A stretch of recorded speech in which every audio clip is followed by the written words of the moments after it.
Muy bien amigos, estamos de vuelta con sus tutoriales Sistemas Neurodifusos en esta, la 9ª entrega, en la cual hablaremos sobre el diseño de una red perceptrón, una de las topologías que existen dentro de las redes neuronales.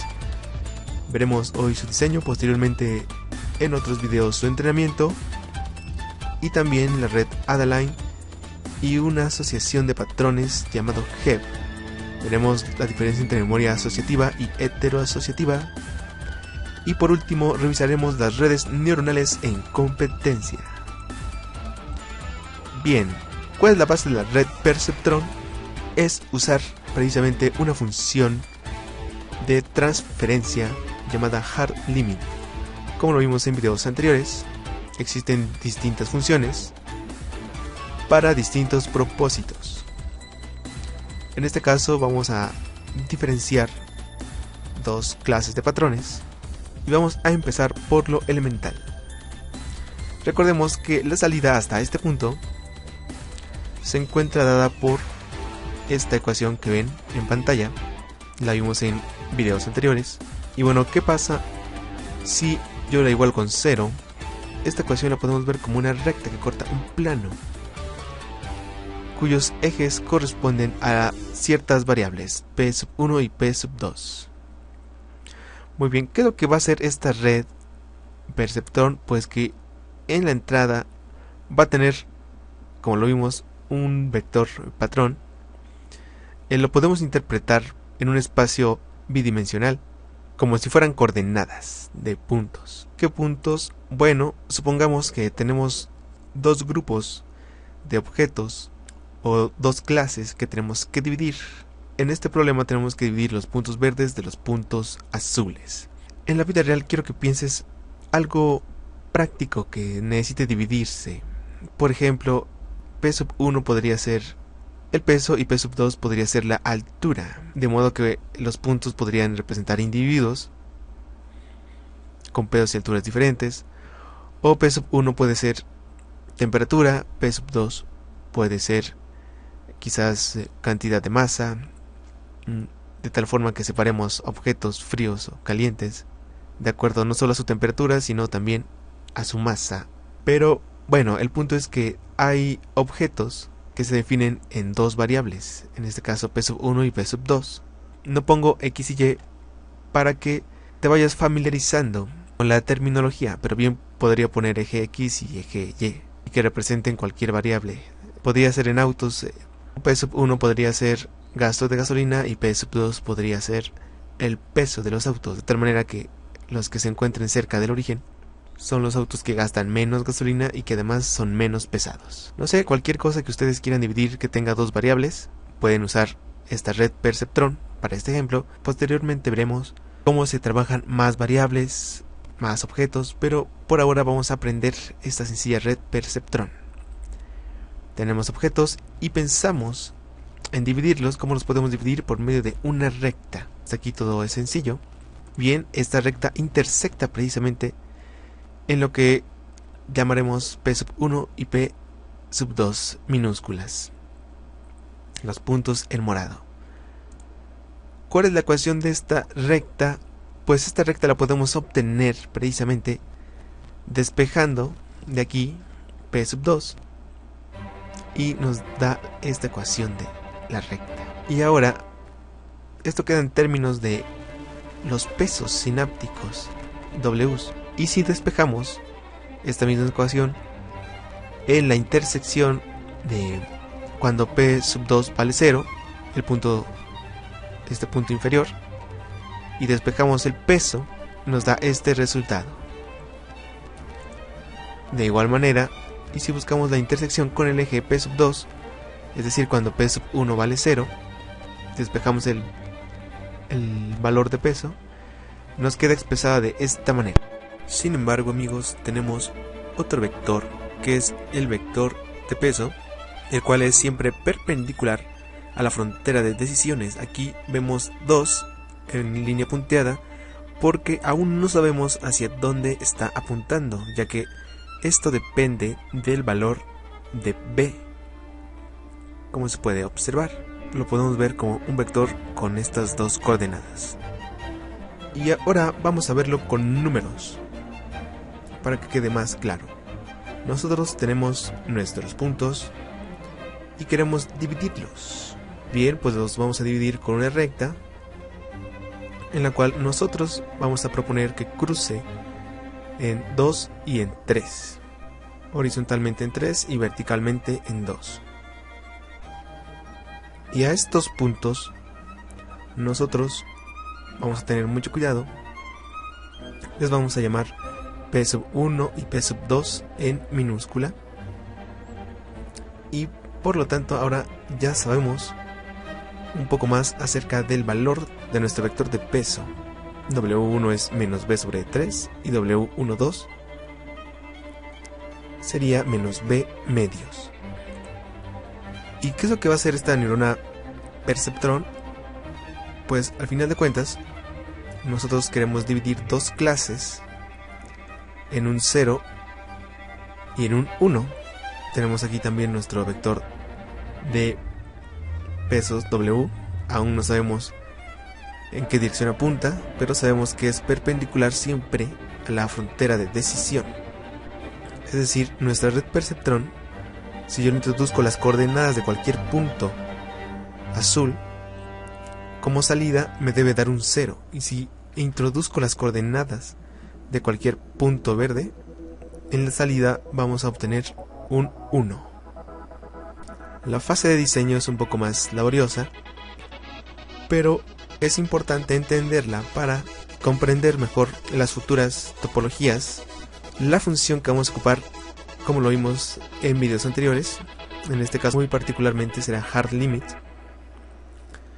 en la cual la salida simplemente es un 0 o un 1, y hasta este punto, hasta antes de llegar al bloque de la función, pues vemos el argumento como ya lo habíamos observado en videos anteriores. Entonces nosotros ya conocemos en parte nuestro vector de peso, y con ello vamos a probar un elemento para el diseño de nuestra red. Vamos a probar con este punto, tiene coordenadas 1,1 a sustituir en el argumento, y nos va a dar como resultado menos 5b sextos más b sextos. ¿Qué quiere decir esto? Que si nosotros queremos que al evaluar este punto la salida sea 1, entonces el argumento de hard limit tiene que ser mayor o igual que 0. Y para que esto suceda, pues solamente basta con que b sea positiva. Una vez sabiendo esto, nosotros vamos a proponer un valor de b. En este caso vamos a proponer un 1, y esperamos que clasifique correctamente todos los puntos verdes y los puntos azules. Ya con esto vamos a saber que nuestro vector de peso apunta hacia el lado inferior izquierdo, ya que la B que proponemos es positiva, y con esto también encontramos por fin el valor de nuestros vectores de peso. Y pueden surgir algunas preguntas, amigos.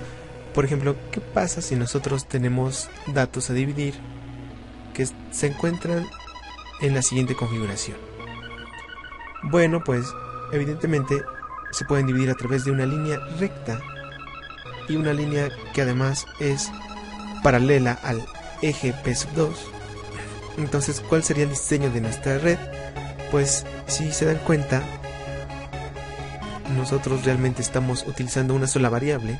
Podemos clasificar estos puntos por medio de uno de sus parámetros, y usaríamos una red bastante sencilla de una sola entrada para poder clasificar nuestros datos. Esto podrá sonar muy sencillo, y realmente lo es. Incluso podríamos ni siquiera utilizar una neurona, pero es importante entender el concepto para ampliarlo y hacer cosas que con otros tipos de programaciones no sería posible. Y bien, ¿cómo lo programamos? Pues de la siguiente manera. Una vez estamos en MATLAB, a escribir un nuevo script, clic en New Script, Y lo primero que solemos hacer es borrar todo, cerrar todo y limpiar la ventana de comandos.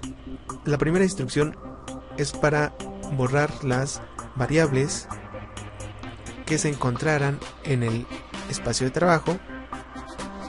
El segundo es para cerrar alguna ventana que tuviéramos abierta. Y el tercero es para borrar lo que aparece en la terminal. Bien, ahora, ¿qué vamos a tener como entrada? Vamos a tener las coordenadas precisamente de nuestros puntos, lo cual lo vamos a introducir por medio de vectores, y a este vector le vamos a asignar un nombre. Por ejemplo, puntos verdes. Igual abrimos corchetes y escribimos las coordenadas de los puntos verdes en X. En este caso vemos que tenemos coordenadas aproximadamente en 1 y en 1.5. Y también escribimos su coordenada en Y, o su coordenada en lo que vendría siendo la variable p2, las cuales corresponden a 1, 1.2 y .8. Y lo mismo hacemos para los puntos azules en el eje vertical y horizontal.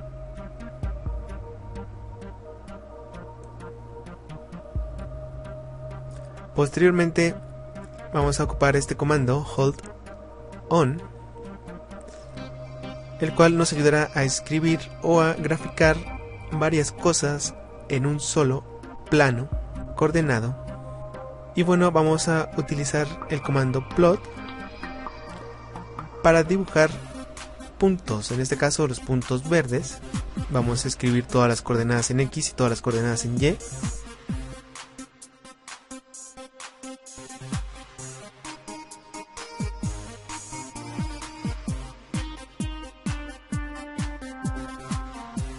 Para que el comando grafique puntos en forma de círculo, ponemos entre apóstrofes una O y una G, el cual corresponde a green, es decir, color verde. Y bueno, si queremos los puntos rellenos, utilizamos el siguiente comando, marker face color, para que los rellene. Y de la misma manera ponemos los puntos azules en X y en Y. Y al final que los rellene de azul. Ahora, para poner un título en el eje horizontal, utilizamos el comando xlabel.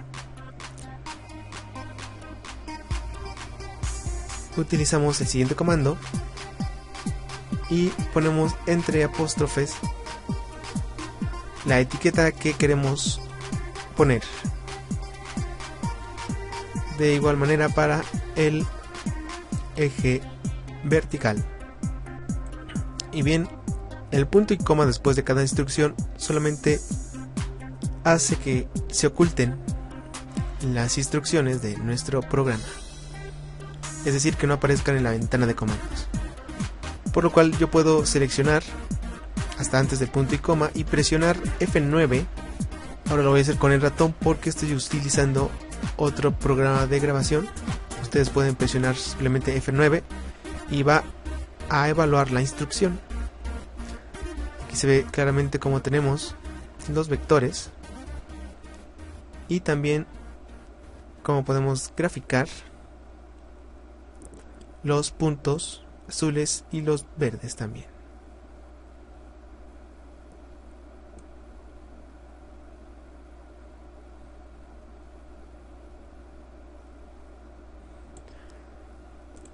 Sin embargo, no podemos obtener una vista precisa del origen. No aparece el punto 00. Y tampoco tenemos la misma escala para los ejes X y Y, si se dan cuenta.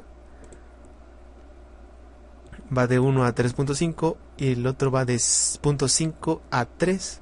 Para poder verlo mejor, es que nosotros tenemos otro comando, el comando axis, y cuyas entradas van de lo que queremos ver en mínimo en X hasta el máximo en X, y el mínimo número en Y y el máximo número en Y también. En este caso vamos a hacer que esto se muestre desde el 0 al 3.5 en ambos ejes.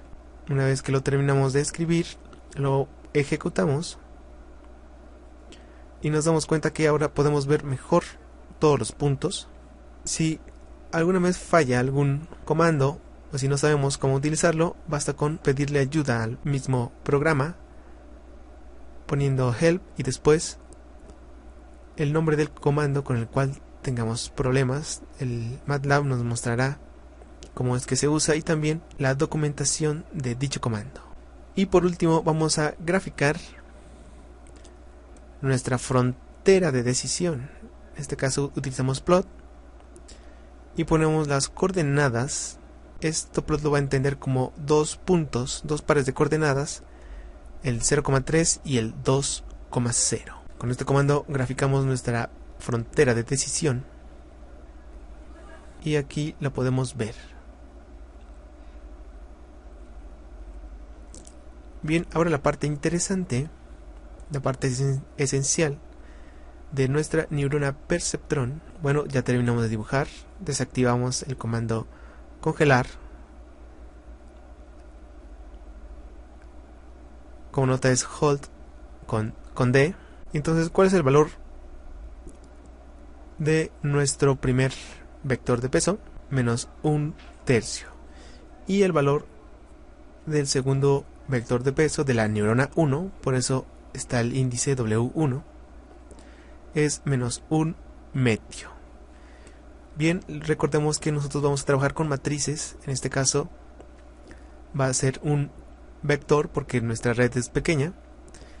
Y recordemos que nuestra matriz W está formada por los vectores de peso de cada una de las neuronas transpuestos. En MATLAB transponemos un vector o una columna utilizando un apóstrofe.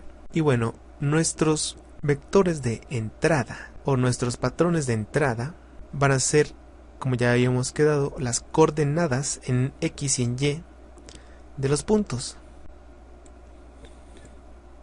Aquí tenemos los 3 puntos verdes en columnas. La primera columna son sus coordenadas XY, la segunda igual coordenadas XY y la tercera también son las coordenadas del tercer punto.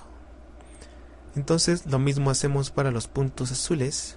Esta vez separamos por punto y coma.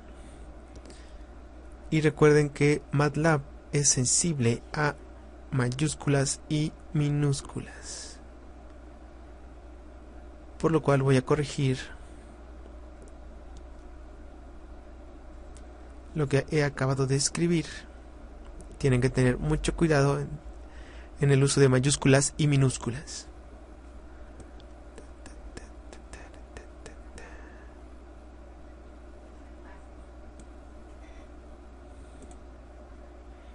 Y aquí ya tenemos nuestra matriz, que está formada por vectores,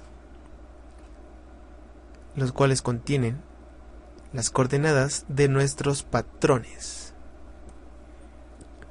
En este caso los patrones son las coordenadas de cada punto. Y bueno, nuestro valor de polarización propuesto, recordemos que fue 1. Y recordemos que nuestra ecuación de salida es W por P más B. Y bueno, ya terminé de escribir el programa. Reacomodando, les recomiendo primero poner los vectores de los patrones verdes y azules. Recuerden utilizar punto y coma para ingresar filas. B es igual a 1, W es igual a B, sobre P sub 1 y W12 es igual a menos B sobre P sub 2. La matriz de pesos es esta. Y bueno, finalmente la salida es el producto de la matriz por cada uno de los patrones.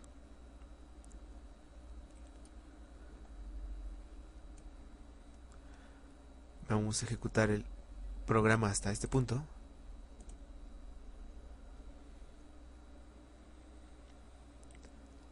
Y bueno, ya tenemos que esta es la salida antes y después de hard limit. Vemos que todos los valores, aunque son pequeños, son positivos y ya los está clasificando. Otra forma de escribirlo es directamente hacer hard limit de W por P más B. Y tenemos ya que clasifica los puntos azules, cada uno en la clase 0. Y ahora, ¿qué pasa si nosotros queremos un sistema dinámico? Es decir, si nosotros tenemos un sistema en el cual no conocemos la coordenada de los puntos que se puedan generar, pero conocemos aproximadamente en dónde o en qué áreas pueden aparecer, ya con este diseño igual podríamos clasificar dichos patrones.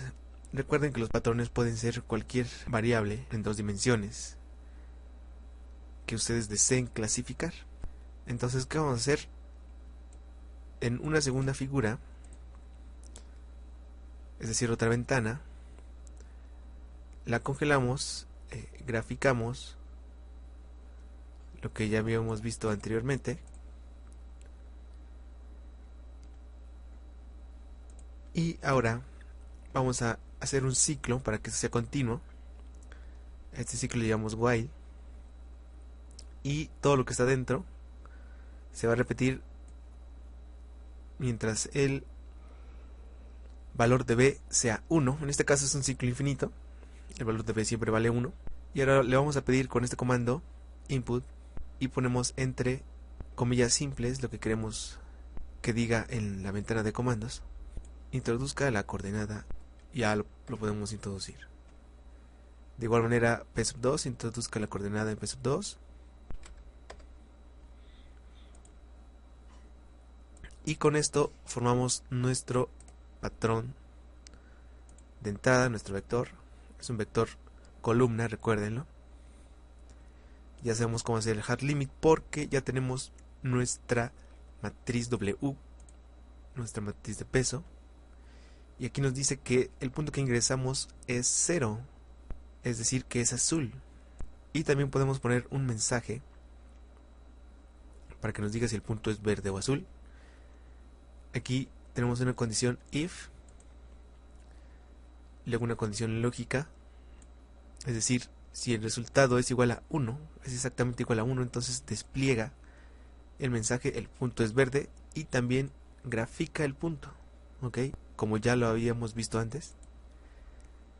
Y un else, es decir, si la salida no es 1, esto quiere decir que el punto es azul, y también lo graficamos. Terminamos la sentencia if, terminamos el ciclo infinito y terminamos de congelar la ventana de dibujo. Entonces podemos ya proceder a correr nuestro programa. Presionamos run o un F5. Si es la primera vez, nos va a pedir que lo guardemos, y también este mensaje que es para cambiar de directorio o añadir la dirección en la que nosotros estemos trabajando. Pueden seleccionar cualquiera de las dos. Yo cambio el directorio de trabajo. Y bueno, ya primero nos muestra la primera ventana, como ya lo habíamos visto. Posteriormente la segunda, y nos pide introducir una coordenada. Podemos introducir una coordenada al azar, un punto 4 y un 2. Y dice que el punto es azul. Y automáticamente vuelve a hacer lo mismo. Vuelve a pedir una coordenada de inicio. Es decir, nosotros podemos hacer un clasificador dinámico que esté entregando o clasificando objetos. Por ejemplo, en una banda transportadora podemos clasificar manzanas de acuerdo a su color y su tamaño. ¿Para qué? Para que seleccione las que están maduras y las que están más grandes, por ejemplo, para que pasen cierto control de calidad. Y este sistema podría servir para ello. 2 y 2. El punto sigue siendo azul. Punto 1 y punto 1. El punto es verde. Y aquí vemos cómo los está clasificando y además los está dibujando. Y bueno, amigos, esto ha sido todo por hoy. Espero les haya gustado. Y también surgen preguntas. Yo sé que van a surgir preguntas, por ejemplo, ¿qué pasa si nosotros queremos clasificar más de una clase y además los puntos se encuentran dispersos a través del plano? Por ejemplo, en este caso, ¿qué podemos hacer para clasificarlos? Bueno, la respuesta está en la siguiente entrega de sus tutoriales neurodifusos. Si te gustó, dale like y recomiéndaselo a un amigo. Pasa la voz, por favor. Si no te gustó, dale like y recomiéndaselo a un enemigo. Hasta la próxima.